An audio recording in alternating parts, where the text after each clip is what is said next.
हाँ जी, नमस्कार, जय हिंद सभी को। कैसे हैं आप सभी? और मैं रुद्रेश राघव। अरे साथियों, ऐसी कोई भर्ती हो जिसमें ना परीक्षा हो ना इंटरव्यू हो और सीधी आपकी ज्वाइनिंग हो जाए केवल 10वीं पास से। तो प्यारे साथियों, डाक विभाग में 45,000 पदों पर मैं आप सभी को गुड न्यूज़ दे रहा हूं और सभी से कहना चाहूंगा दोस्तों के साथ शेयर कर दीजिएगा। देखिए, डाक विभाग जो कि सरकारी है, केंद्र सरकार की जॉब है, परमानेंट नौकरी है। हर साल इसमें जबरदस्त भर्ती आती है। फर्क सिर्फ इतना है, आप जैसे युवाओं को पता नहीं चलता कि भर्ती कब आई और कब भर्ती होकर के खत्म हो गई। और इसमें कम से भी कम 7-7, 8-8 से 10-10 मेरिट लिस्ट आती हैं, यानी वेटिंग लिस्ट कम से कम 8-8, 10-10 वेटिंग लिस्ट आती हैं। इस समय भी जो हमारा डाक विभाग में भर्ती है, उसमें तीसरी मेरिट लिस्ट आनी बाकी है और उसमें लगातार इसी तरीके से मेरिट अभी आएंगी कम से कम 7-8 तक। तो क्या आप इस फॉर्म के बारे में जानते हैं? अगर नहीं जानते हैं तो ये आपके लिए बहुत ही महत्वपूर्ण और शानदार वीडियो होने वाला है। और आप अगर हमारे चैनल पे पहली बार आए हैं तो चैनल को सब्सक्राइब जरूर कर लीजिएगा।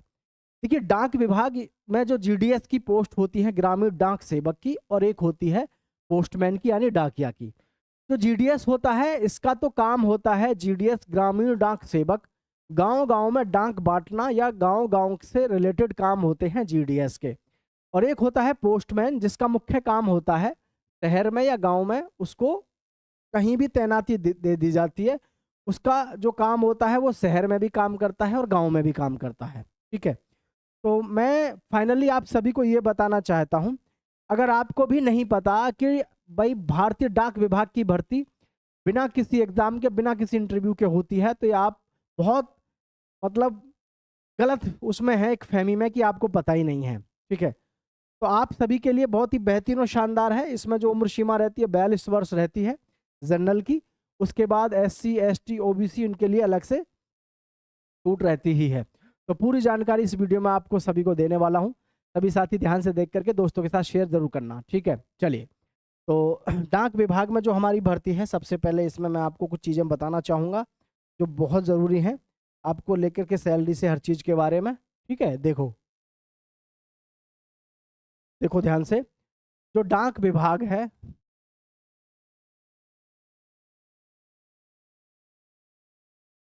जो डाक विभाग है, इसमें जो नौकरी है आपकी, ये है सरकारी परमानेंट। सरकारी है और जी परमानेंट है। ठीक है, सरकारी है और परमानेंट जॉब है। और ये केंद्र सरकार की जॉब है, यानी कि सेंट्रल सेंट्रल गवर्नमेंट की ये जॉब है, परमानेंट सरकारी। ठीक है।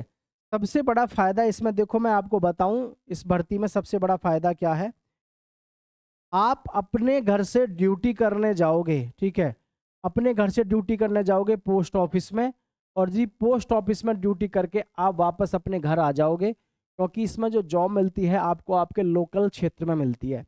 इसीलिए इसमें एक चीज़ कंपलसरी होती है कि जब आप फॉर्म भरते हैं तो आपको अपनी ही रीजन, यानी कि अपने क्षेत्र की जो भाषा है वो आपको आनी चाहिए। और आपके क्षेत्र की जो भाषा है, मैं उम्मीद करता हूँ कि आपको अच्छे तरीके से आती ही होगी। ठीक है। तो ये चीज़ें आपको ध्यान रखनी है इसमें, कि आपको नौकरी करने का मौका आपके आसपास ही मिल जाता है। ठीक है, बहुत बेहतरीन और शानदार ये आपके लिए रहता है। तो इसमें पूरी जानकारी आपके साथ में डिटेल में साझा करेंगे। सभी से कहना चाहेंगे चैनल को सब्सक्राइब करना, दोस्तों के साथ ज़रूर शेयर कर दीजिएगा सभी। ठीक है, क्योंकि इस प्रकार की जो वीडियोज़ होती हैं आपके न्यू जॉब से संबंधित, वो हम आप तक ज़रूर साझा करते रहते हैं। ठीक है, देखें ध्यान से। तो ये है आपके पास में, पद का नाम है मल्टीटास्किंग स्टाफ। 2000 पद है मल्टीटास्किंग स्टाफ के। और जी ठीक है, कक्षा 10वीं आप पास होने चाहिए, 42 वर्ष आपकी उम्र सीमा होनी चाहिए। ग्रामीण डाक सेवक जीडीएस की जो है 30,000 पद है। कक्षा 10वीं आप पास होने चाहिए, 42 वर्ष आपकी उम्र सीमा है। डाकिया अगर आप बनना चाहते हैं तो 10,000 पोस्ट है, कक्षा 10वीं आप पास होने चाहिए और 42 वर्ष आपकी इसमें उम्र सीमा रहती है। मेल गार्ड जो होते हैं यानी सिक्योरिटी गार्ड, इसमें 3,000 पद हैं और इसमें आपकी योग्यता 10वीं रहती है, लेकिन उम्र सीमा इसमें मात्र 18 से लेकर के 30 वर्ष रहती है। क्योंकि सिक्योरिटी गार्ड जो चाहिए एकदम उनको मतलब मजबूत आदमी चाहिए, क्योंकि आपको भी पता है मेल गार्ड जो होता है ये कौन होता है, जो आपने देखा होगा डाक विभाग की गाड़ी एक स्थान से दूसरे स्थान पे जो जाती हैं, आपने देखा होगा उसमें एक गनमैन बैठा रहता है या एक सिक्योरिटी गार्ड बैठा रहता है। वो जो बैठा रहता है वही कौन होता है? मेल गार्ड होता है। या फिर बड़े बड़े जो पोस्ट ऑफिस होते हैं उन पर भी आप देखोगे वहाँ भी सिक्योरिटी गार्ड्स होते हैं, तो वो कौन होते हैं? मेल गार्ड्स होते हैं जो अपना काम करते हैं। ठीक है, इसमें सबसे बड़ी बात है all India male and female, लड़का या लड़की, पूरे भारतवर्ष में से कोई भी कहीं से हो इसमें ऑनलाइन फॉर्म भर सकता है।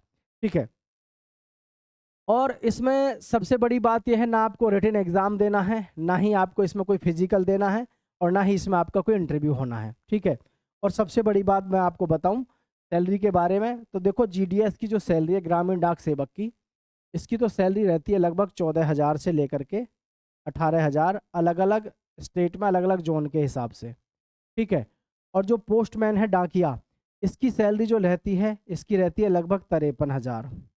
ठीक है, 53,000। मेल गार्ड है इसकी भी लगभग 53,000 ही रहती है, तो गोल्डन अपॉर्चुनिटी रहती है। और मल्टीटास्किंग स्टाफ है इसका तो आपको सबको पता है, इसकी तो हर बार किसी ना किसी विभाग में भर्ती आती रहती है, इसकी भी लगभग 53,000 आपकी सैलरी होती है। ठीक है, ऐसे भी इसमें बहुत सारे पद होते हैं जो संविदा पे आते हैं, लेकिन ये अगर आप फॉर्म भर के भर्ती होते हैं तो ये समझ लेना आपको सरकारी परमानेंट नौकरी मिलती है। और परमानेंट होने का आपके पास में एक ही बार में जब आप सिलेक्शन ले लेते हैं ना इसमें, तो आप जो है इसमें फिर परमानेंट हो जाते हैं। कभी आप ये सोचो कि परमानेंट होने के लिए कुछ और करना पड़ेगा, कुछ नहीं करना है, आपको डायरेक्ट परमानेंट ही नौकरी मिलती है शुरू से ही। ठीक है, चलिए आगे की कहानी देख लेते हैं, आगे क्या क्या है।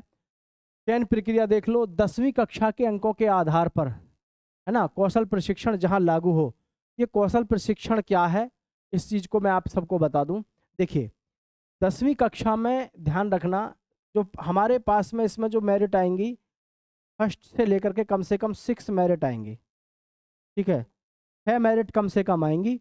और पहली जो मेरिट आती है ना, ये पहली मेरिट फर्स्ट मेरिट जो आती है ये कम से कम पहले 100 पे जाती है, 100% पर। ठीक है, SC हो, ST हो, OBC हो, जनरल हो, EWS हो, सभी की मेरिट पहले कितने पे जाती है? 100 पे। मतलब क्योंकि कक्षा 10 में जिसके ज़्यादा हाईएस्ट मार्क हैं वही फॉर्म डालते हैं, लेकिन सबसे बड़ी प्रॉब्लम ये आती है बहुत सारे बच्चे लोगों की बातों में आकर के अपना 100% फॉर्म भरवाते समय पे 100% करा देते हैं, और वे सोचते हैं कि डॉक्यूमेंट वेरिफिकेशन के समय कोई ना कोई आड़ कार्ड निकल जाएगी और सिलेक्शन ले लेंगे।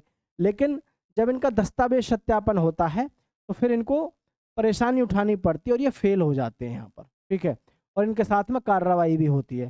तो इस समय मैं सभी से ये कहूँगा कि कोई भी इस प्रकार का गलत काम ना करे।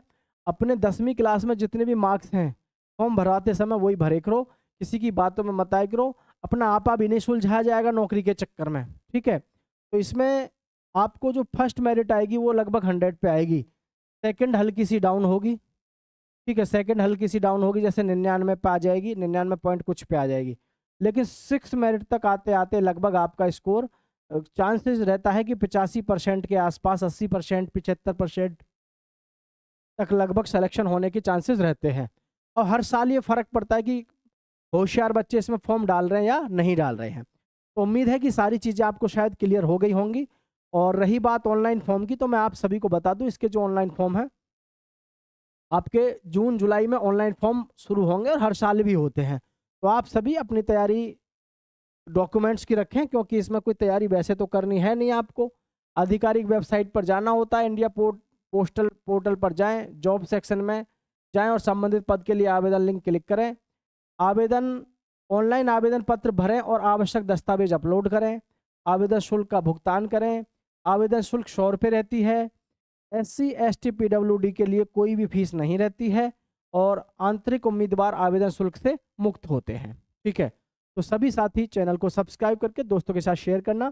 किसी भी प्रकार की कोई भी जानकारी होगी आपके साथ जरूर साझा करेंगे। जय हिंद साथियों।